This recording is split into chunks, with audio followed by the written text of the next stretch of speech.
இஸ்லாமிய சிறைவாசிகள் விடுதலை கோரி நடக்கக்கூடிய இந்த போராட்டத்தில்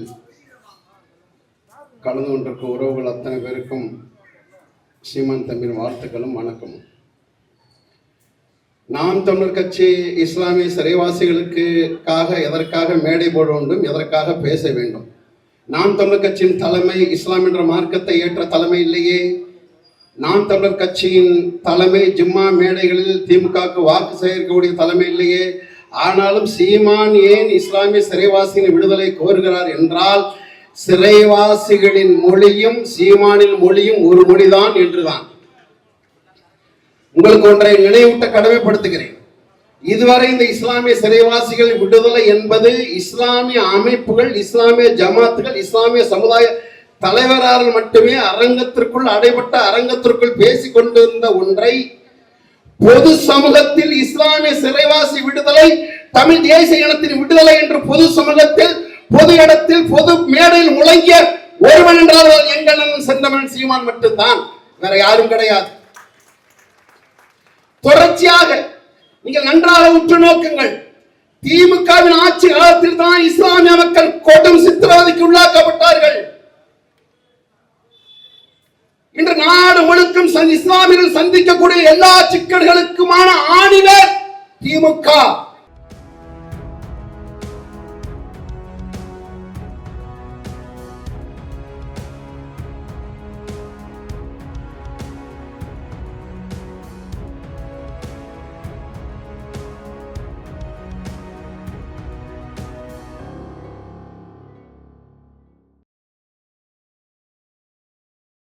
இந்த நாடு முழுக்கும் எல்லா தரப்பு மக்களும் சந்திக்கக்கூடிய எல்லா சிக்கல்களுக்கும், பொருளாதார சிக்கல்களுக்கும் காரணம் திமுக. 13 நாட்களில் ஜெயலலிதா பிஜேபி ஆட்சியை களத்தை விட்டு இறங்கிவிட்டார். தன்னிடம் 12 பாராளுமன்ற உறுப்பினர்களை வைத்து 6 மத்திய அமைச்சர் பதவி வாங்கிக் கொண்டு 5 ஆண்டு காலம் பிஜேபியை இந்திய நிலப்பரப்பில் ஆள விட்டது திமுக தான்.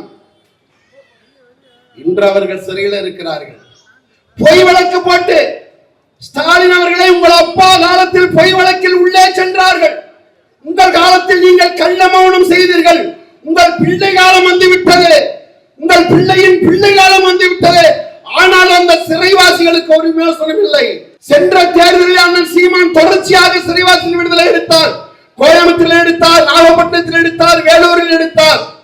தொடர்ச்சியாக எடுக்கும் பொழுது அந்த சிறைவாசி குடும்பத்துக்கு அழுத்தம் வந்தது. நீங்கள் ஏன் சீமான் பின்னாடி செல்கிறீர்கள்? நீங்கள் ஏன் சீமான் பக்கத்தில் இருக்கிறீர்கள்?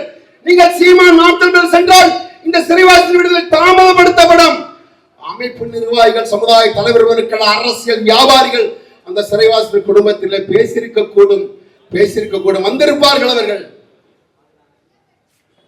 இந்த அழுத்தத்துக்கு பிறகு ஆட்சிக்கு வந்த திமுக 2 வாக்குறுதிகள் கொடுக்கிறது எதிர்க்கட்சியா இருக்கும் பொழுது. என்னது? அப்பாவி சிறைவாசிகள் நாங்கள் விடுதலை செய்வோம். மீண்டும் ஆட்சிக்கு வந்தால் 3.5% இடஒதுக்கீடு 5 விழுக்காடாக மாற்றுவோம். 5 விழுக்காடு நீ மாத்த வேணாத்தா, 3.5 இன்னும் தரல, 0.95 தான் இருக்கு, 1 விழுக்காடு கூட இல்ல, வெள்ளரிக்கை தர சொல்ல. இந்த அழுத்தத்துக்கு பிறகு என்ன பண்ணுது திமுக? ஆட்சி கட்டுறதுக்கு வந்த பிறகு முதலமைச்சர் அவர்கள் ஆதிநாதன் குழு, சிறைவாசி குழு என்ற ஒரு குழுவை போட்டார். அன்பான உறவுகளே, அந்த குழு இன்றிலிருந்து 4.5 வருடமாகிவிட்டது. அந்த குழுக்கான 6 நபர்கள் வழிகாட்டு குழு, அந்த நபர்களை தேர்ந்தெடுக்காத ஒரு குழு ஆதிநாதன் குழு. யார் கேட்பார்?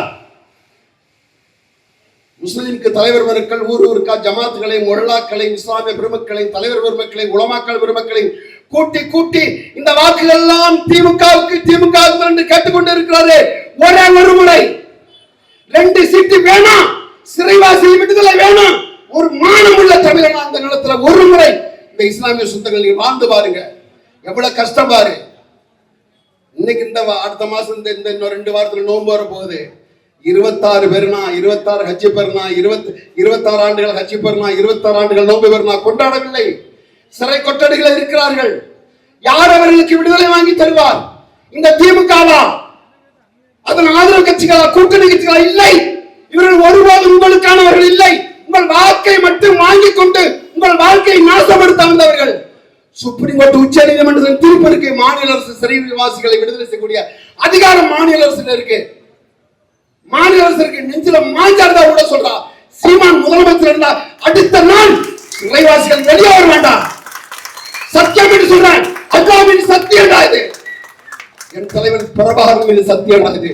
சீமான் அடுத்த நாளே வெளியே வர வேண்டாம். மாநில அரசின் அதிகாரம். அம்மையார் ஜெயலலிதா ஆட்சி காலத்திலே தருமபுரி பேருந்து வழக்கில் உள்ளவர்கள் அவன் ஆட்சிக்கு வந்து விடுதலை செய்தார்கள். லீலாவதி கொலை வழக்கில் திமுக ஆட்சிக்கு வந்து விடுதலை செய்தது. எவன் ஆட்சி காலத்தில் இந்த இஸ்லாமிய சொந்தங்கள் விடுதலை செய்யப்படவில்லடா. இன்னும் எத்தனை நாளைக்கு தான் நீ குடிஞ்சு போயிட்டு இருப்பேன். முட்டி போட்டு வாழ்வதல்ல மார்க்கம். முழங்க வேண்டும், அநீதிக்கு எதிராக முழங்க வேண்டும். இந்த இருக்கிறானே பள்ளி பாபா, அவன் ஏறாத குதிரை இல்லை. தன் பாதை கொள்கையை மாற்றிக்கொள்ளாதவன் அவன் தான் இறுதியாக. ஏண்டா பழனி பாபா விடவா திமுக நீங்களாம் நெருக்கமா இருந்துற போறிய? பழனி பாபா விடவாடா எம்ஜிஆர் நெருக்கமா இருந்துற போறிய? பழனி பாபா விடவா இந்திரா காந்தி நெருக்கமா இருந்துற போறிய? கொள்கை மாறுச்சுனா தலையில தூக்கி வச்சு கீழே போட்டு மிதிச்சாண்டா பழனி பாபா. அப்பேற்பட்ட அவன் சொன்னா ஜெயலலிதாவும் எம்ஜிஆர் என்ன நெஞ்சில உதஞ்ச எதிரி கருணாநிதிய முதுகுல குத்துன துரோகின்னு சொன்னான். அந்த புள்ளியிலிருந்து உங்களுக்கான அரசியல் பயணத்தை நீங்கள் தொடங்கி இருந்தால் இன்னும் அந்த சிறைவாசிகள் சிக்கல் இல்லை. உனக்கு தேவை எரிக்க சந்தன கட்டை இல்ல. உனக்கு தேவை நோம்பு கஞ்சிக்கு அரிசி அல்ல. உனக்கு தேவை உலமாக்கல் உயர்வு ஊதியம் அல்ல. உனக்கு தேவை உலமாக்கல் ஸ்கூட்டி வாங்குவதற்கு மானியம் அல்ல. எனக்கு தேவை சலுகை அல்ல, உரிமை. சிறைவாசி என்பது பிச்சை அல்லவா? அது ஒரு தேசிய இனத்தின் உரிமை. இந்திய சிறைச்சாலை சட்டத்தின் உரிமைடா. உரிமையை கேட்டு போராடுறோம். ஒரு கட்சி, ஒரு அரசியல் கட்சி இந்த தலைப்பை இப்படி ஓட்டு ஒரு கூட்டத்தை காமிக்க சொல்லு.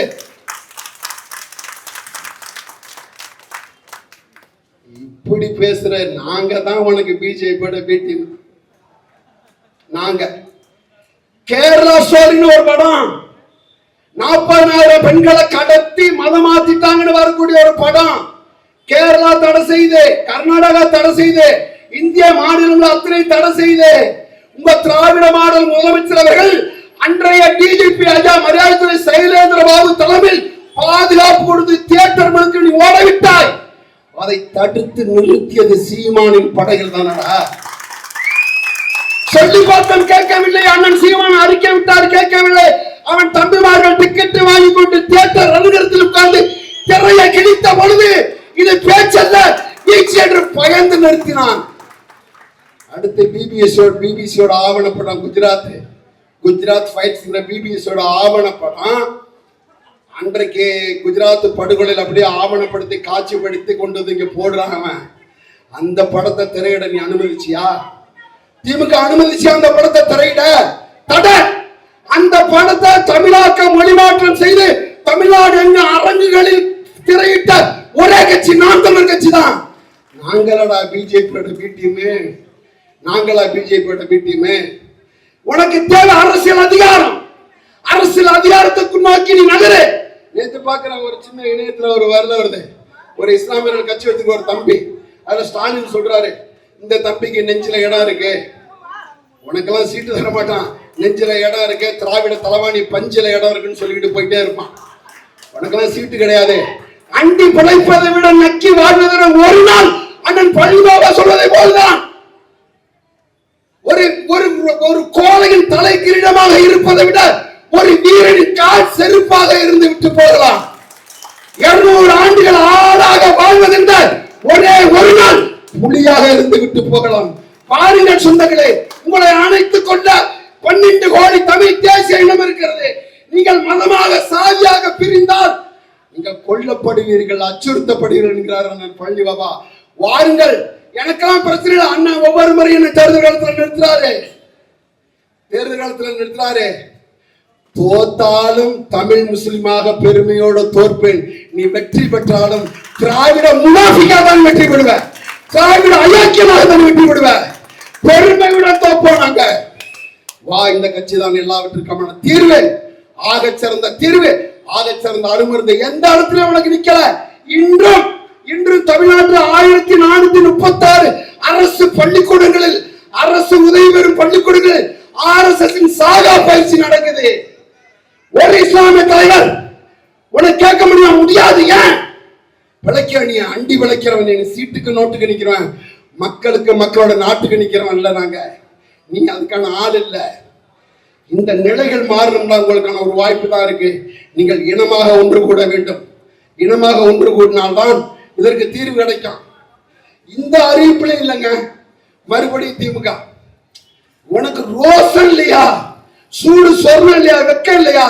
போனா போச்சுன்னா அந்த 2 சீட்டு, அந்த 2 எம்எல்ஏ, அந்த ஒரு எம்பி எந்த வாங்கி எந்த மயிர புடுத போற விட்டு தொலை, வெளியே வா, செத்து போவா. எத்தனை ஆண்டு காலம் பிஜேபி பூச்சாண்டி காட்டுவ?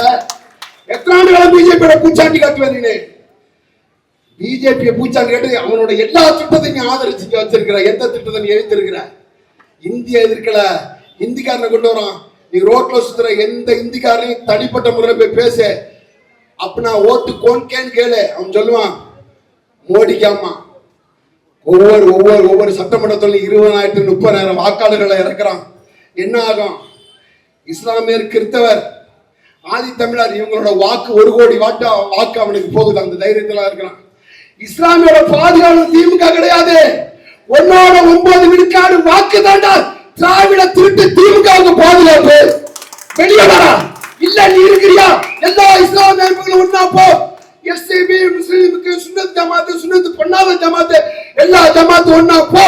20 சீட்டு கேட்றா திராவிட கேள்வா கரணி மூட்டை 20 சீட்டு நாங்க பிரிச்சுக்கிறோம். ஒரு அல்லாஹ், ஒரு நபி, ஒரு குர்ஆன் நாய 20 சீட்டுகள் நாங்க பிரிச்சுக்கிறோம். அதுக்கு திராணி இல்லைன்னு கேட்க மாட்டேங்க. வா என்னோட வா. கடந்த பாராளுமன்ற தேர்தல் 40 இடத்துல ஒரு இடம் கூட இஸ்லாமியர்கள் திமுக சீட்டு தரல. சீமான் தான் 5 இடத்துல கொடுத்தாரு. நீ தரமாட்ட. எங்க மேல அவதூறு பரப்ப ஒரு 5 ஐட்டம் வச்சிருக்கான். சீமான் இஸ்லாமிய சாத்தான் பள்ளின்னு சொல்லிட்டாரு. சீமான் உருது முஸ்லிம்களை பாகிஸ்தான் போய் சொல்லிட்டாரு. சீமான் AK-74, சீமான் ஆமக்கரி, சீமான் விஜயலட்சுமி, இப்ப சீமான் பிராமண கடப்பார. இந்த 6 ஐட்டத்தை தாண்டி ஏதாவது இருக்கா? அவனுக்கு ஏதாவது இருக்கா? அவனுக்கு ஏதாவது மெட்டீரியல் இருக்கா? கருத்தியலை வாதிக்கவா? அப்படியே திரிவு சாத்தான் பிள்ளை என்று இஸ்லாமிய கிறிஸ்தவரை சொல்லிட்டாரு. எப்படா சொன்னாரு? கேட்கிறான்டா. எங்க அப்பா பாஷா சீமான் சொல்றாரு, என் அப்பன் பாஷா இறந்து விட்டார். அவனோட இறுதி மரியாதை செலுத்துவதற்காக அண்ணன் கோயம்புத்தூரை சென்று இறுதி வணக்கம், புகழ் வணக்கம், வீர வணக்கம் செலுத்திட்டு வாரான். பத்திரிகையாளர் கேட்கிறாங்க, என் சீமான் நீங்க அலுவமா தீவிரவாதியா இருக்கக்கூடிய பாஷா வீட்டுக்கு போனது எதுக்குன்னு அண்ணாமலை கேட்கிறாங்க. அண்ணாமலை சொல்றாரு, எதுக்கு சீமான் போயிருப்பாரு? இஸ்லாமியரோட ஓட்டம் அங்கதான் போயிருப்பாரு அப்படின்னு அண்ணாமலை பதில் சொல்றாரு. அதை வாங்கிட்டு வந்து எங்க அண்ணன் கொண்டு வர்றாங்க. இப்படி அண்ணாமலை சொல்லியிருக்காரு. இது என்னடி? எங்க அண்ணன் சொல்றாரு, ஐயோ அவங்க எனக்கு ஓட்டு போடுவாங்கன்னு நான் இங்க போனேன். பாஷா என் அப்பன் ஒரே சிறையில் நானும் அவனும் இருந்தோம் என்று சொன்னார். சொன்னது மட்டுமல்ல இஸ்லாமிய சொந்தங்களே, அவர்கள் சாத்தான் பிள்ளைகளாக மாறிவிட்டார்கள். ஏன்? எது சாத்தானின் செயல்? குடிக்க வைத்து கொள்றது சாத்தானின் செயல். மணல் கொள்ளை, கனிமோட கொள்ளை, திருட்டு, ஊழல், லஞ்சம், இது அத்தனை சாத்தான் செயல். இந்த செயலை செய்யக்கூடிய திமுகவுக்கு வாக்களிக்க நீ சாத்தான் பிள்ளைகளாக மாறிவிட்டார்கள் தான் சொன்னாரு. அப்ப திருச்சி அண்ணாடா, ஒரு மனுஷன் 1 ஆண்டு காலம் 2 ஆண்டு காலம் ஒரு அவதூறத்துக்கிட்டு சமைக்கலாம். 15 ஆண்டு காலம் ஒரு அவதூறத்துக்கிட்டு சீமானத்துக்கிட்டு நீ எதிர நிக்க அந்த அவதூறுகள் மேல ஏறி நின்று உறக்க முழங்குவோம். நாங்கள் எல்லோருக்கும் மாணவர்கள் என்று முழங்குவோம். இந்த சிறைவாசி விடுதலை சாத்தியப்பட வேண்டும் என்றால் உங்களுக்கு ஒரு வாய்ப்பு தான். அது இந்த அண்ணன் செந்தமிழ் சீமான் மட்டும்தான். பாருங்கள் உறவுகளே, நீங்கள் மனமாக இருந்தது போதும், நீங்கள் ஜமாத்தாக இருந்தது போதும், இனமாக ஒன்று கூறுங்கள். சீமான் கரத்தை கைப்பற்றி இந்த சிறைவாசிகள் விடுதலை நாங்கள் சாத்தியப்படுத்துவோம் என்று கூறி விடைபெறுகிறேன். நன்றி, வணக்கம். நாம் தமிழர்.